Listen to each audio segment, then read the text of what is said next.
Hi there, everybody. Welcome to the Spire Professional Series. My name is Nima Moravegi. I'm the co-founder and chief scientist at Spire, and I am very excited to discuss today's topic with my friend and colleague, Dr. William Brindell.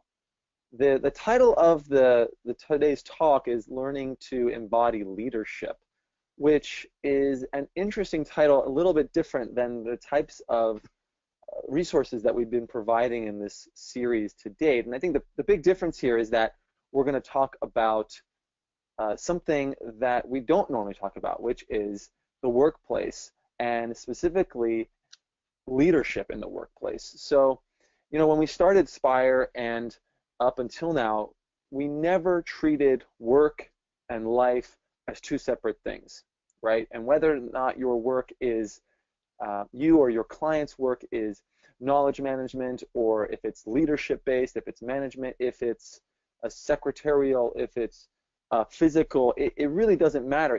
Your life is happening all the time, and the work that a client can undertake using Spire to make progress in their life can be certainly applied to the workplace, the relationships there, as well as their performance there, and in their personal relationships at home. So that's always kind of been in the DNA of the company. What's new is that we are going to be talking about it today in a rigorous way that we haven't really been able to take the time to do until now. So I'm very excited about that, and I'm going to be introducing my today's speaker. I'll refer to him as Bill. Bill, if you don't mind, I'd love to introduce you to our audience. Great, thank you very much.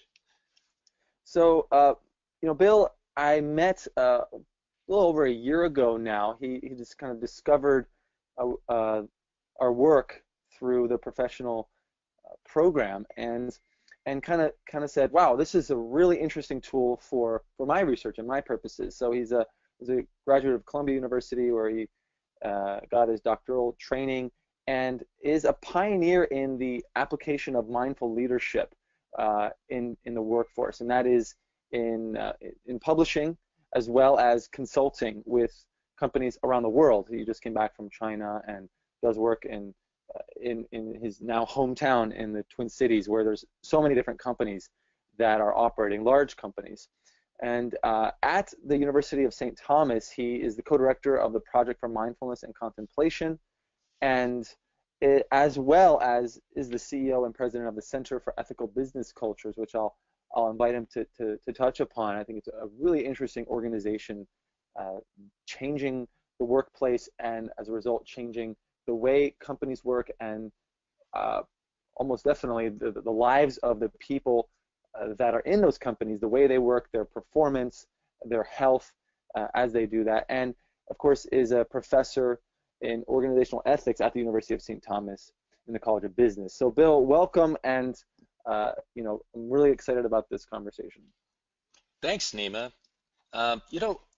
What got me interested in this field of mindful leadership traces back to my very first day on the job, my very first professional job in New York City. I remember sitting on the steps of the New York Public Library after work, thinking about the way that my coworkers behaved. And it was, if you can remember and think back to that time, you might be a little bit shocked at what you thought, what your expectations were, whether you worked a 9-to-5 job or a half day, it doesn't matter, because the group dynamics that you experience at work are fraught with conflict. They're fraught with tension, and it's very, very easy to get caught up in that tension. And like Nima said a little bit earlier, that tension doesn't stop when you leave the workplace. It continues. You bring it back home. So whether you're working in the workplace or you're working with folks who are dealing with anxiety at home or general anxiety, the way I look at it is people spend the majority of their life at work. We have to work unless we're lucky enough to win the lottery. So I got really interested in that, and the thing that interested me the most is the way that certain people in organizations lead, and leaders have a really great opportunity to create climates in organizations where people feel reduced anxiety. And we know that physically, when people communicate, the limbic system actually transmits people's moods. So the idea is that if I smile and Nima can see me, he would smile. And attitudes. People follow leaders and they model them in all sorts of subconscious ways.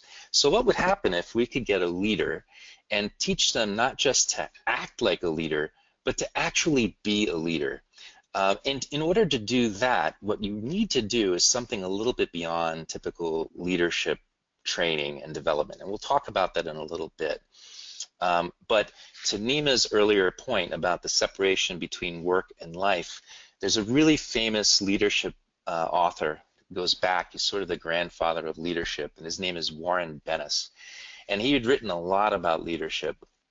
But at the end of the day, what he said was that a leader is nothing less than a fully integrated human being.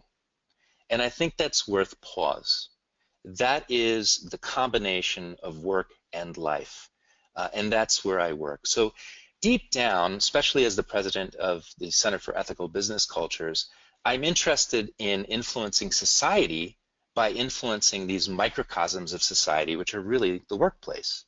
And just to tell you a little bit about the center, our vision is very simple. It's to bring about the best in people and organizations. So you can see that that theme permeates throughout. And specifically, I'm interested in developing something called organizational citizenship. And that means inspiring a genuine motivation to do the right thing. Not because it's required or it's recognized, but because it's inherently rewarding. It's implicitly motivational for them. The second thing that I aim to do is help organizations establish meaningful work for employees. Now, no matter who you work with, we hear this term millennials bandied about, and it's important to understand that for millennials, what's more important in the workplace than the amount of money they make or the title they have is how meaningful their job is. And that's what attracts employees, the millennial base, and it's also what keeps them put. So meaningful work, what my interest is here, is helping employees deepen and align their greater sense of purpose with the organization's vision. None of that can be done without a greater sense of presence or awareness. You can have a sense of what your values and purpose are, but in the moment you're faced with conflict or a difficult situation, unless you're aware of your mind state, it's very difficult to execute on those values. And lastly, I'm interested in developing principled leaders, and that is really where this presentation kicks off. Principled leadership really speaks to developing individuals who are capable of recognizing and rising above their own self-interests so that they can benefit the welfare of the organization itself and its ecosystem. That includes its internal employees and the community on the outside. So I say all of this to kick off this presentation because leadership is not as monolithic as we might think it is. A leader is a part of a system, and the way I like to think of it, they are a field of care that has a great influence on organizational culture. So I'm going to move on to the next slide here. And I'm going to try to point out a very vital piece of information. The world of leadership development has looked at all kinds of ways of teaching people how to build their leadership scaffolding, so to speak. So there's all sorts of ways that people either go to workshops or graduate school to learn how to become great leaders. There's something called Kaizen, which is a process of continuous improvement that was developed by the Japanese. And there are other things here on the slide. You can see there's coaching and mentoring, and you might be familiar with action learning. And all of these different assets for a leader.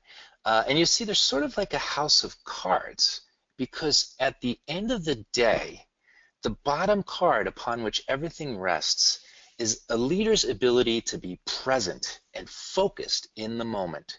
The problem is, as William James once said, we spend half of our life asleep. We're half awake, as he would put it, because we're busy. The modern workplace is filled with all kinds of complexities and demands, especially for leaders who are usually asked to create solutions to problems that don't have an easy answer. So the ability to do that really requires the ability to keep a level head, to stay calm, and to be able to produce a laser beam-like focus in order to deal with these difficult situations. And so that's what I was very interested in. And when I came across Spire, I thought, gosh, this is fantastic. This would be a great way to measure someone's actual level of presence through these three different mind states. And I knew that this was important because I had run some previous studies that looked at people's level of focus at work. In other words, actually the way I measured it was their level of absent-mindedness versus being fully present. And those who were fully present in my study, which you see referenced at the bottom here, had lower perceived stress. And you can imagine that a leader or any individual at work who feels less stress will also feel less anxious. And when those two levers are decreased, leaders are at their best because they become more creative and they believe more, which is called creative efficacy. They believe more that their being creative can produce positive results. Job satisfaction goes up. And people do something called organizational citizenship, which I described a little earlier. It means going above and beyond, even if you're not rewarded for something. Also, if people have more of a calm and focused mindset, they have a greater tendency to forgive. They ruminate less on things that happened in the past and get stuck in that negative cycle of thinking about things. And they develop a very deep sense of gratitude at work, a gratefulness for being part of something. So Nima, how does that land on you so far?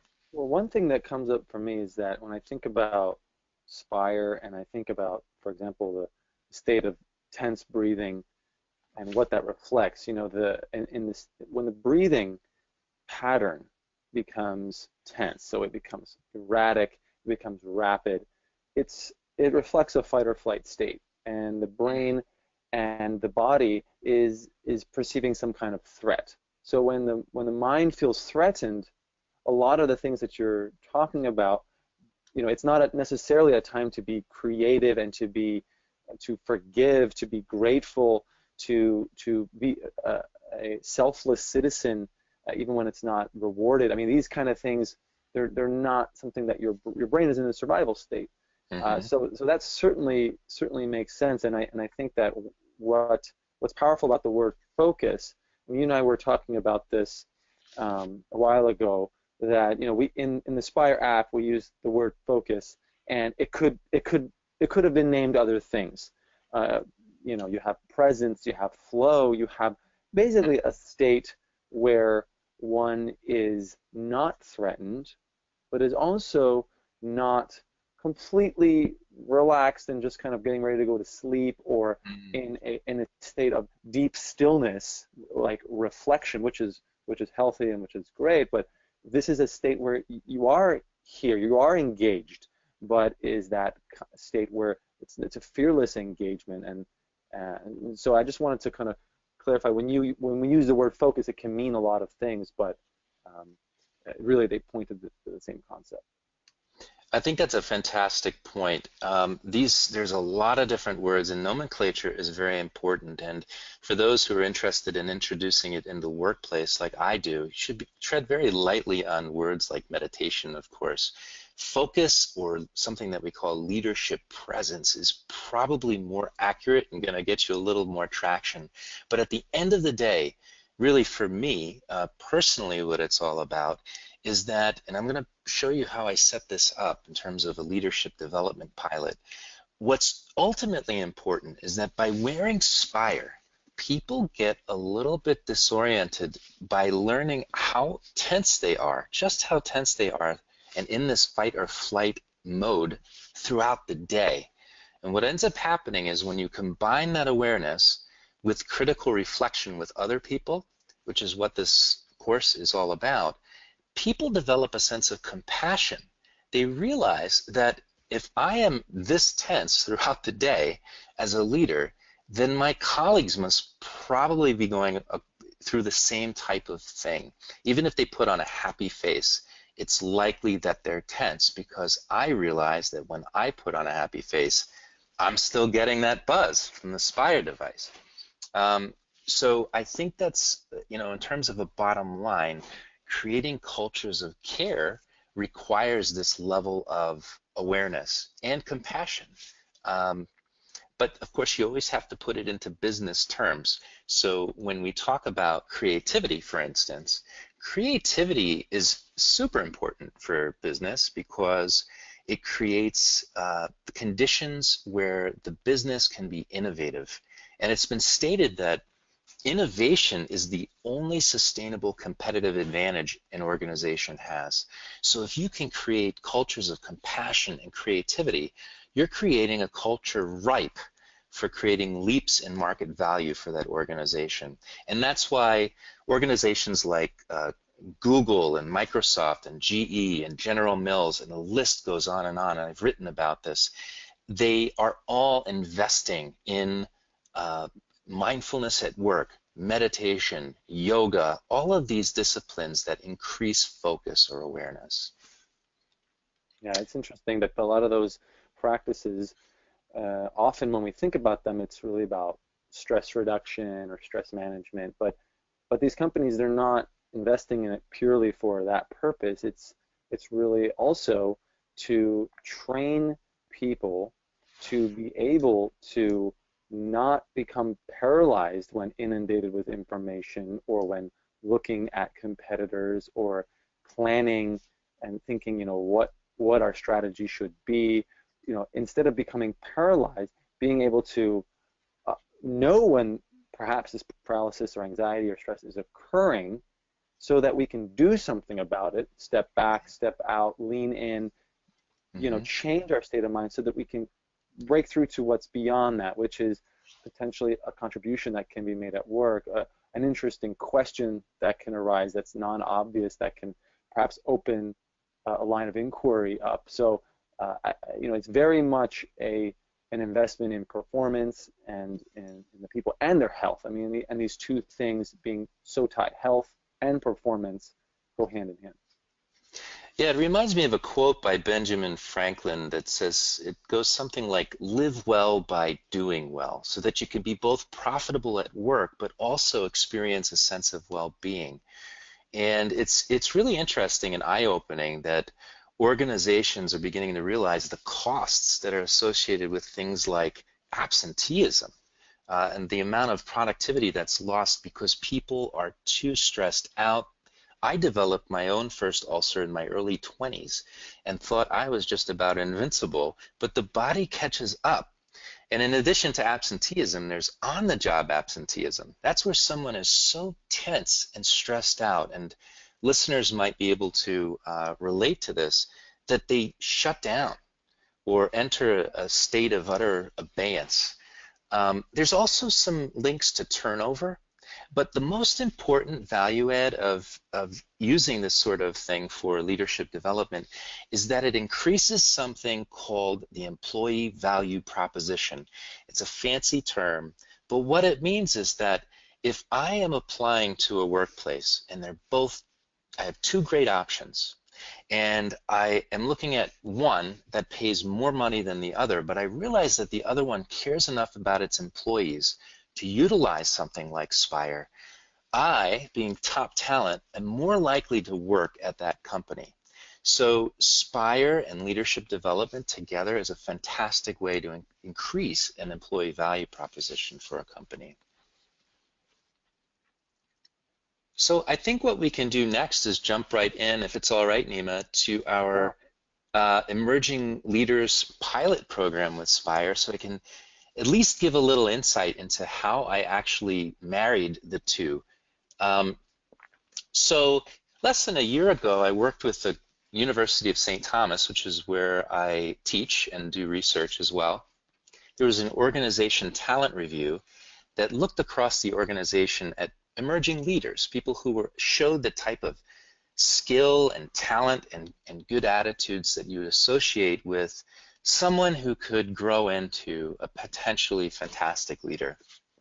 And so 25 people across the university were identified from all sorts of positions and disciplines, from accounting to professors, I mean, the list goes on and on. So we had a group of 25 people, and they were going through a number of different trainings. A lot of them were listed on that first slide that had the house of cards, so coaching and Kaizen. But I kind of came last in the order of training, and this training that I did was that card upon which everything stood. It's the ability to embody leadership. And there's a huge difference in between acting like a leader and being a leader. And in order to be a leader and to embody leadership, you have to literally be in your body. But what ends up happening throughout the day, particularly for people faced with leadership demands, is we spend very little time in our body. We're actually trapped in our minds. And become very unaware of the red flags that pop up for us that the body provides, such as tense shoulders or tension headaches. So what we did was we had 25 people that we identified as emerging leaders, and we set it up so that before they actually attended the workshop, they'd go through a bit of a time period, and for the sake of this workshop, we did 4 weeks before attending it, so that they could gather some data to reflect upon. This is very different than typical leadership training, which will teach concepts and ideas and then have people go out and test them. This was the opposite. We gave people a lived experience and then reflected on it. What was different this time was that in addition to asking people to journal and take account of what was going on in their lives, we also had them wear the Spire device. And this was fantastic. All attendees wore the Spire device for the period of that month. And what they were encouraged to do in a pre-session that we held for an hour, this is before the 4-week time period, was we introduced Spire and we had them test it out and said, look, this is what you're going to do for the next 4 weeks. We're going to give you a little instruction on how to use a calendar. So an Outlook calendar, for instance, or Google Calendar. And on that calendar, you're going to keep track of all of the events that are going on during the day. Even if you don't have a scheduled meeting, if let's say it was unscheduled or you bumped into somebody in the hallway, you would go back into your calendar and enter that event. The reason why that's so important is that Spire has a timestamp on it when it comes to the point in time in the day where you were feeling a certain way and experiencing a certain mind state. So that gave people the ability to track both the context that they were in and the state of mind they were in when they were in that context. And that opens up all kinds of learning that we'll talk about in a little bit. But within those calendars, if you're interested in doing something like this, either whether you're doing leadership training or you're a psychologist or a coach, a thing that I would have done next time was have people journal directly in their Outlook calendars as they're setting the event. So if they have a conflict with a coworker or they have a relaxing period of time, to describe what that was like right in the calendar entry in the notes section. But we did encourage additionally. Oh, go ahead, Nima. Sorry. I'm sorry to interrupt. I just wanted to say that when I first heard about this, and I heard that you were using the calendar in this way, I was just really struck by how innovative, speaking of innovative, innovation, it's innovative it was. And I had a thought, which is, as you were just mentioning, if, for the audience who is listening, if you are asking a client, whether it's an executive or any kind of client, to use this method of adding things to their calendar as a method of journaling, there's one tip. It might be a little complex, but if it's a kind of tech-savvy client, this might be very helpful, which is they can make a separate calendar.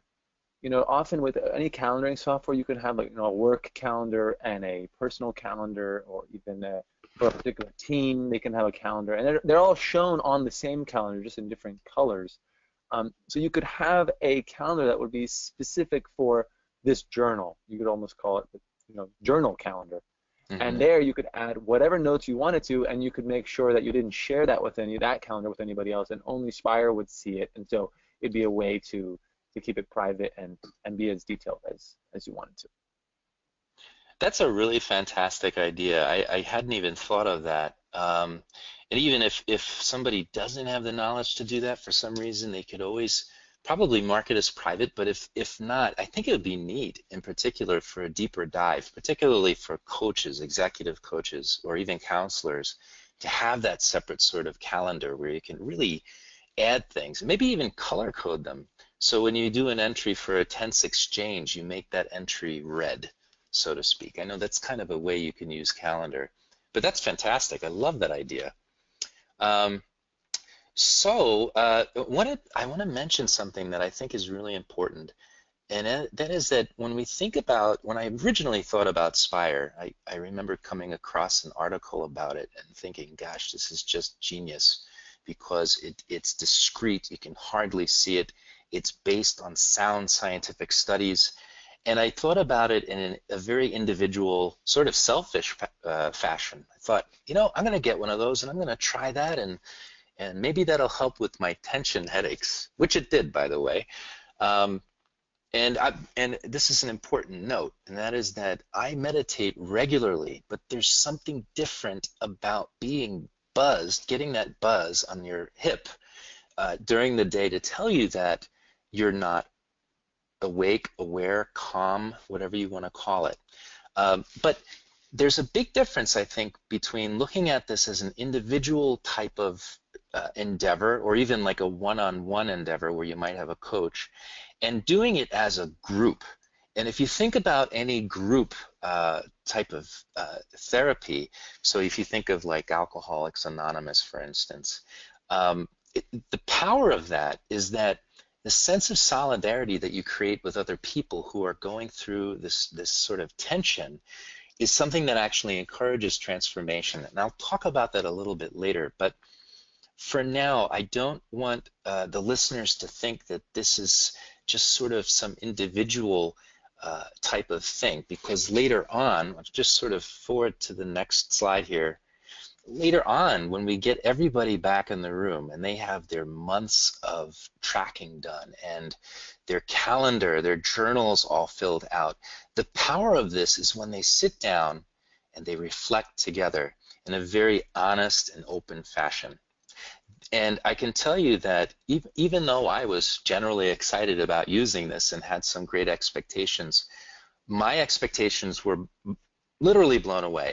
I couldn't, the conversations that were being had during the day of the leadership workshop could bring a tear to your eye.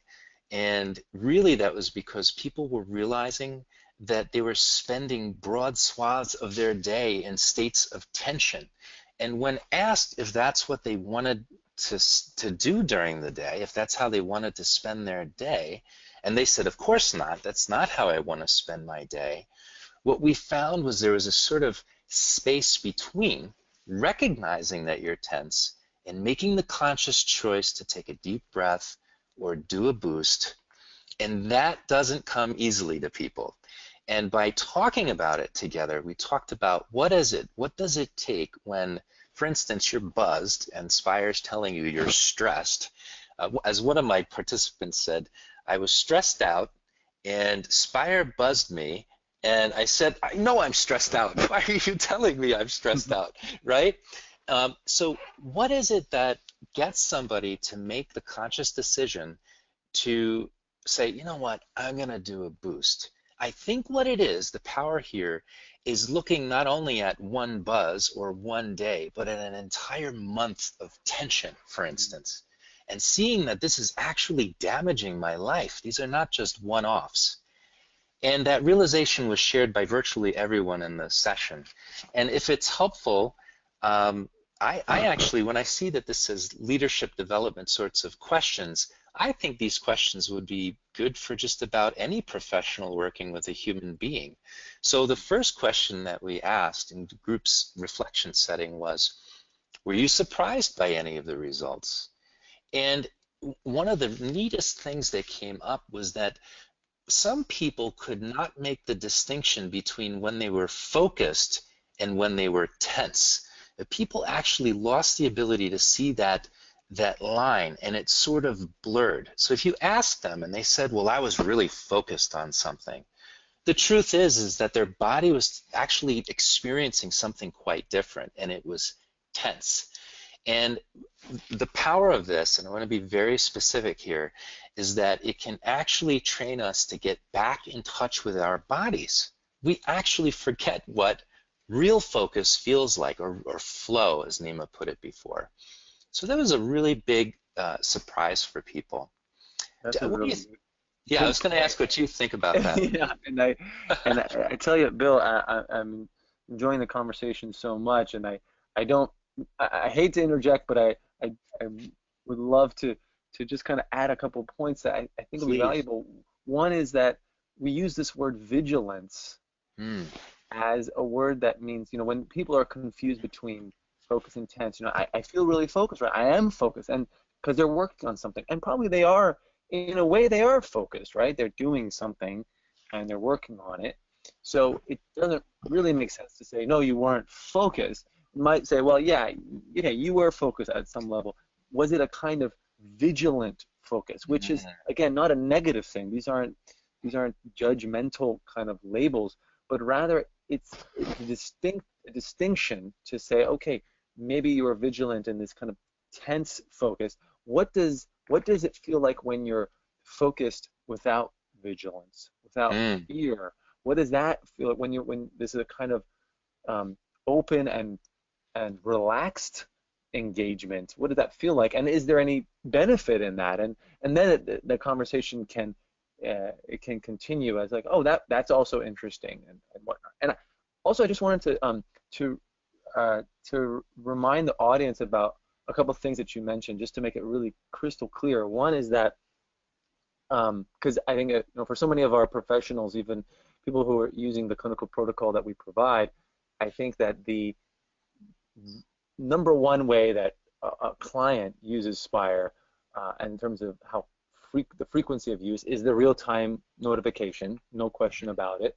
Um, but the reflection piece, I think that one of the points that you mentioned was really key. Was that number one, when you bring in to a session your data, whether it's the past week or the past month, and you're using that as fodder for discussion, I think that when you're talking only about your own experience, it's valuable. But I think what your pilot showed is that when other people are bringing theirs to the table, and there's a co-discovery, there's a relatedness that's occurring, there's a kind of compassion, and all these kind of things can arise, which I think is very powerful. And I don't think we really talk about it in the context of psychotherapeutic practice, because the therapist might not be thinking that, what, I can also share my past week. But Mm. actually, in for example, one of the webinars that we did, that's exactly what the therapist was talking about, was their own data and discussing that. So I think that was really powerful. And the third thing was that when a notification happens, what's going to motivate that person to take action?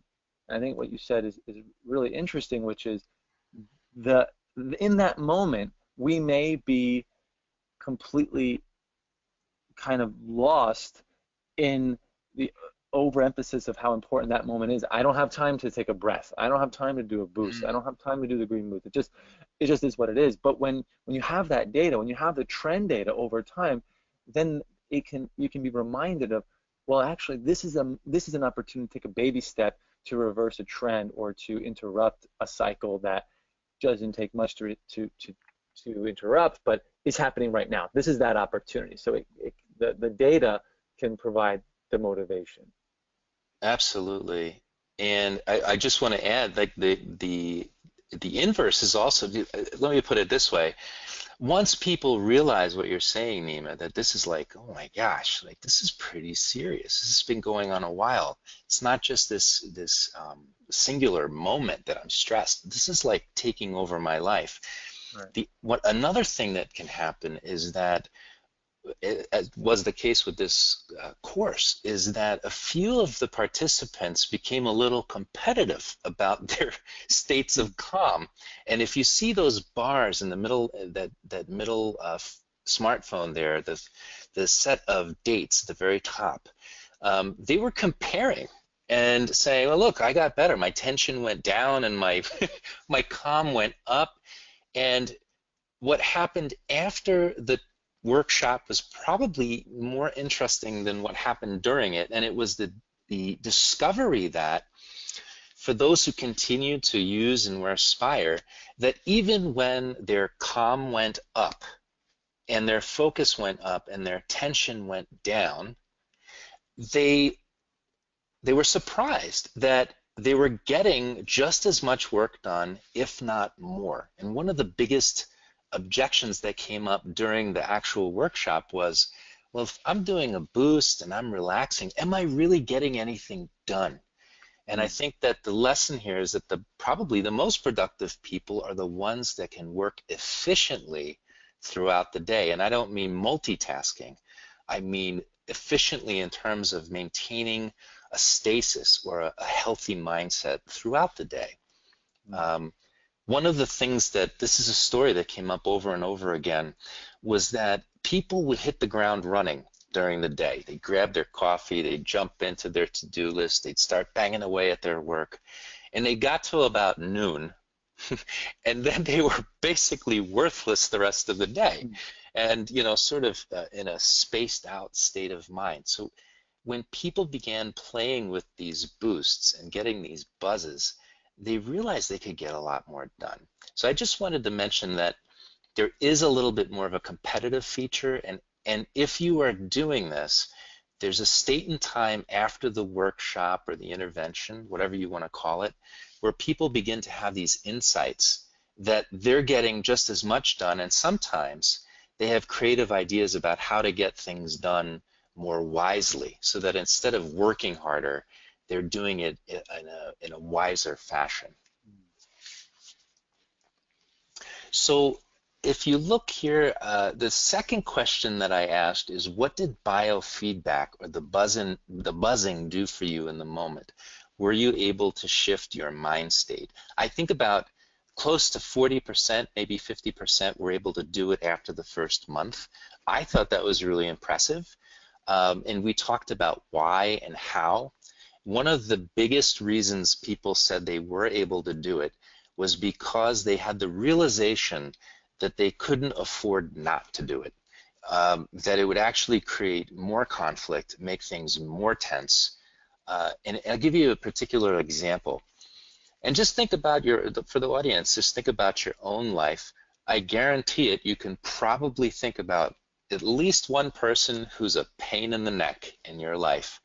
And before you go into a meeting, or if you see them walking down the hall before an encounter, I think that fight or flight response tends to kick in naturally, and there's a tension that can come up.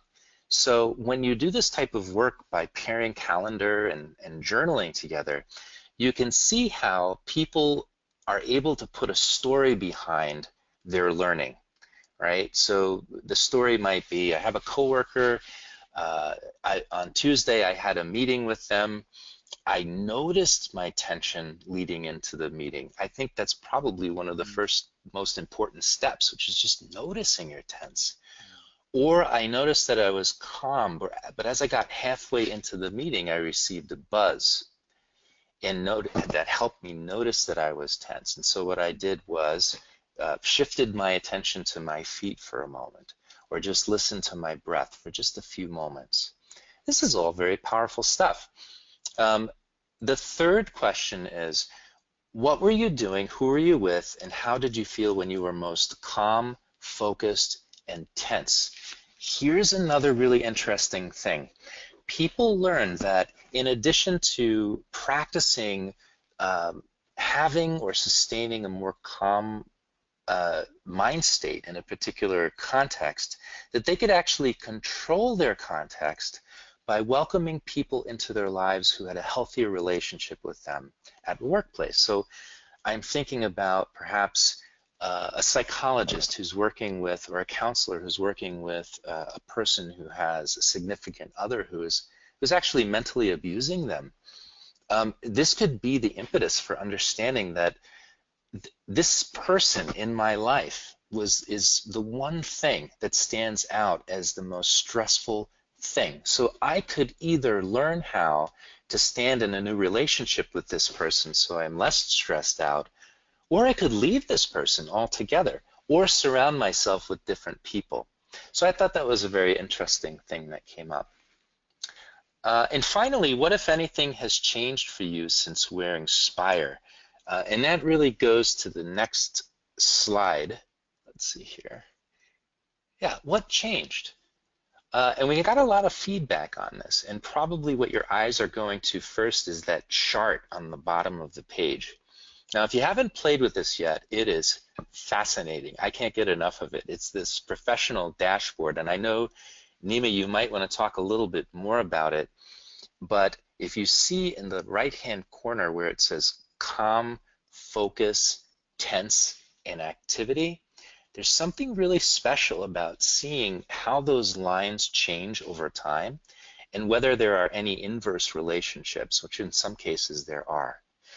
This just gives another level of understanding for the person, but for the coach or the leader, it also gives an understanding of a longitudinal point of view to see, is my client, in this case the leadership development folks who are part of this training, are they experiencing change that is significant? So if you look at the left-hand side where it says percentage of time in each state, if we see significant increases, particularly on, let's say, Wednesdays, where we know that this leadership student or this client is dealing with a difficult person, this has a lot, it tells its own story.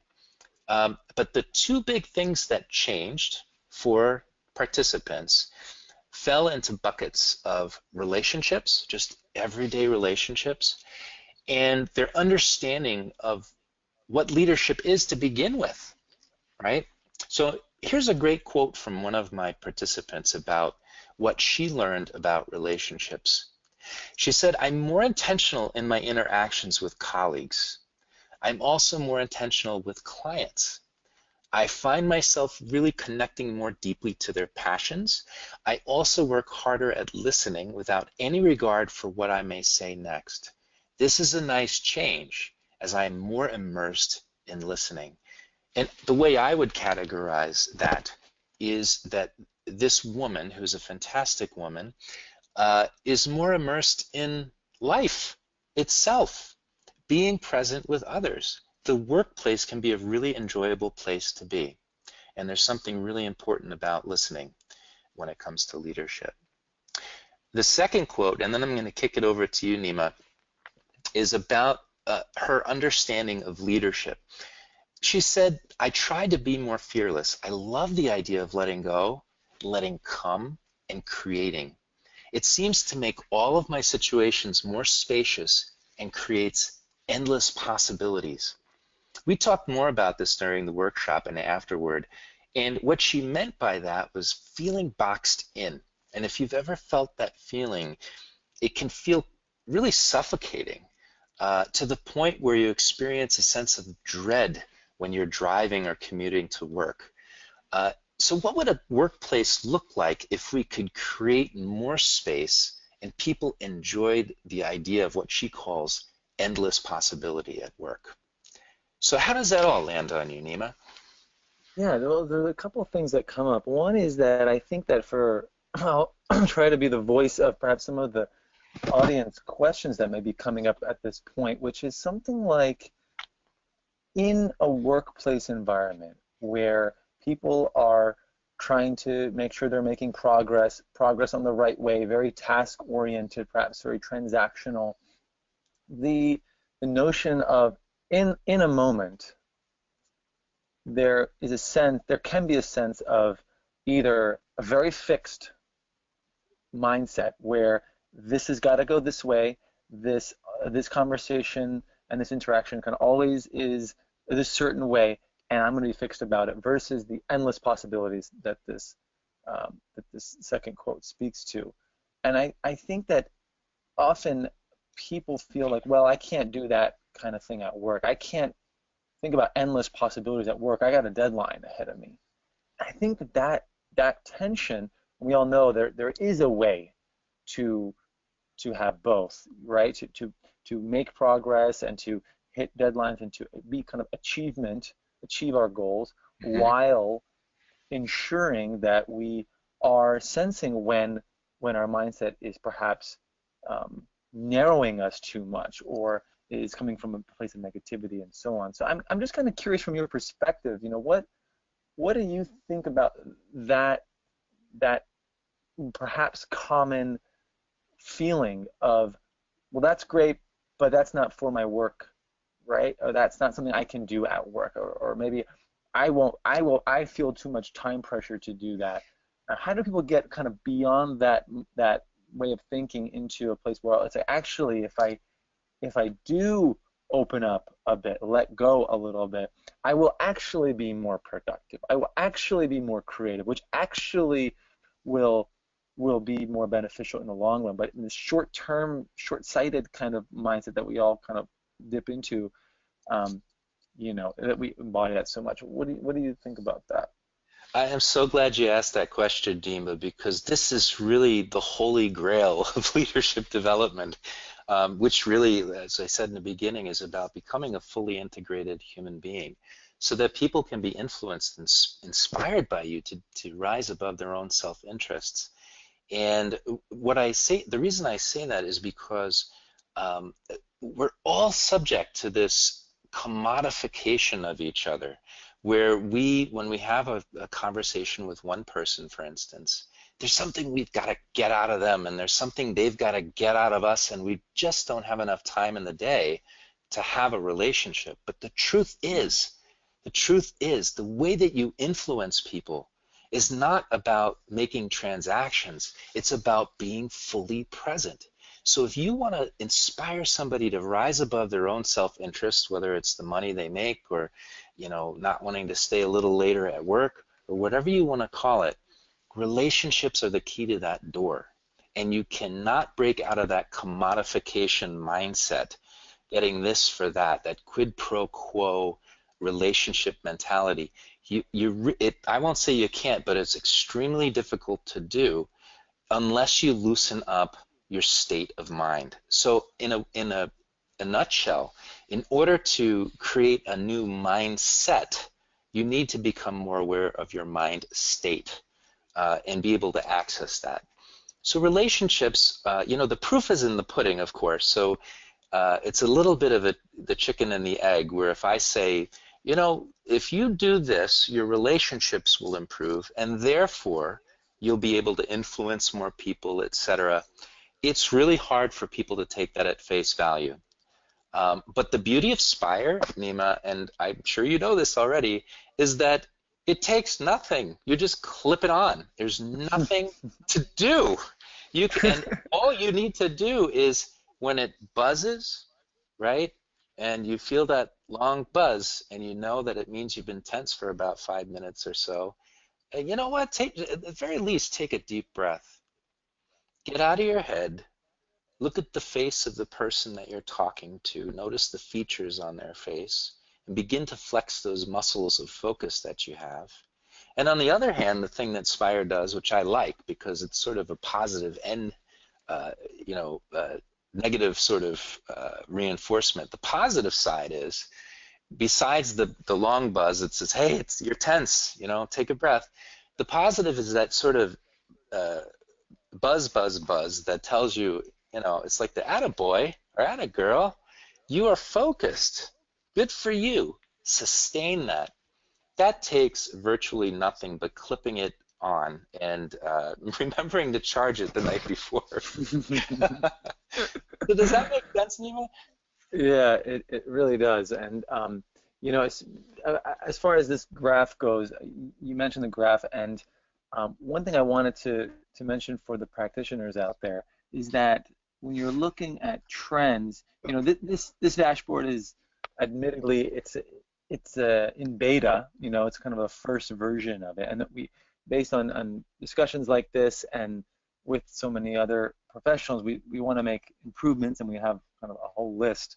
But if you want to see trends over time, you'd go to the bottom of that graph where there's a little highlighted area, and you'd take your mouse and you'd expand that window to be longer. You could do an entire month and then watch that line change over time, over the whole month, and watch it kind of go up and down and see if you can kind of eyeball a pattern. And I think that it's obvious that we need to do a better job. We're excited to do a better job of making the trends more apparent so that you can know what's really going on, and instead of just purely subjectively eyeballing this and get some data behind it. But it's a great use of the tool.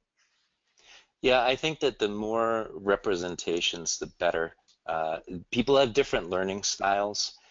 Some are more analytical, some want to see the quantification of things, some want to see the stories. And so this approach really allows you to satisfy all of the learning styles that might be present in a class or with the client.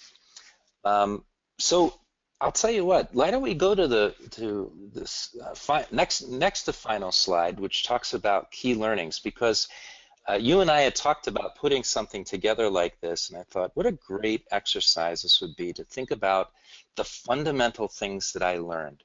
And the first one refers to what I just spoke about, which is that this approach gives a really rich wellspring of information that you might say is wrapped in a context around somebody's ability to respond to a situation instead of have a knee-jerk reaction in a given situation, so as to feel in control of the way that they use their tone of voice, their interaction.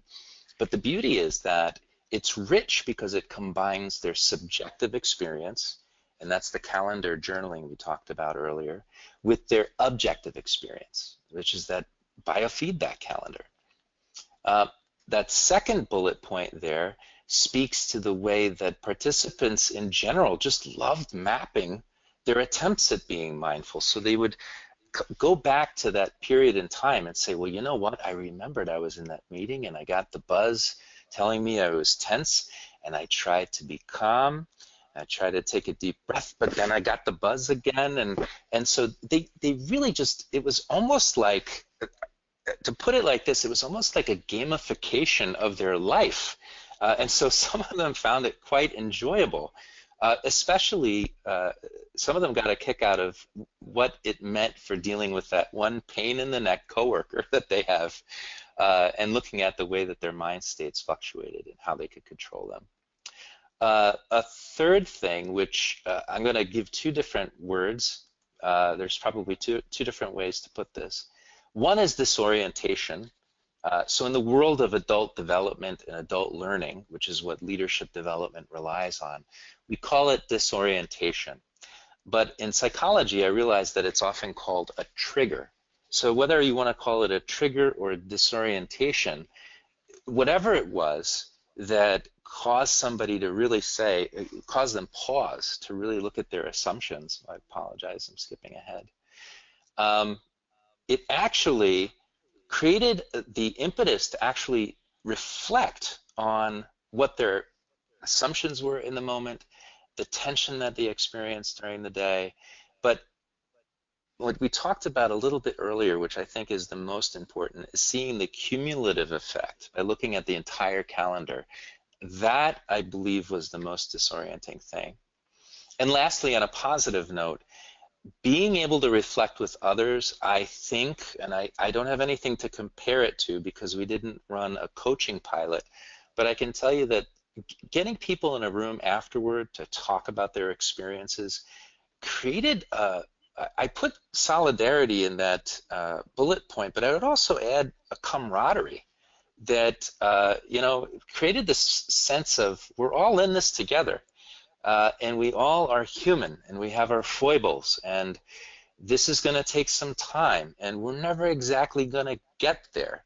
But the key is recognizing when we are not fully present and having that ability to recognize it and bring ourselves back, which is so, so important for leaders today.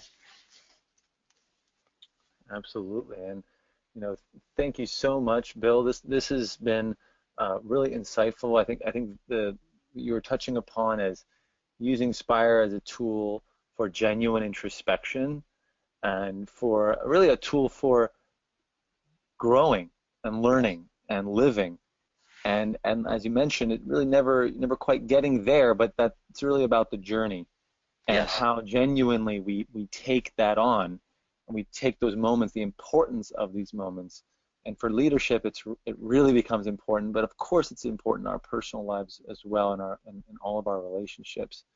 If you go to the next slide, we can wrap up with just really a feeling of gratitude for the discussion and the reflection that you've made and put into this training. So thank you, Bill, for that. And those in the audience, we're available. If you want to connect with Bill, we can connect you to him. And we're of course here to provide whatever resource we can to help at professionals@spire.io. And Bill, thank you again for your time today. It's really been a pleasure. Thanks to you, Nima. Thanks for having me. Okay, bye-bye.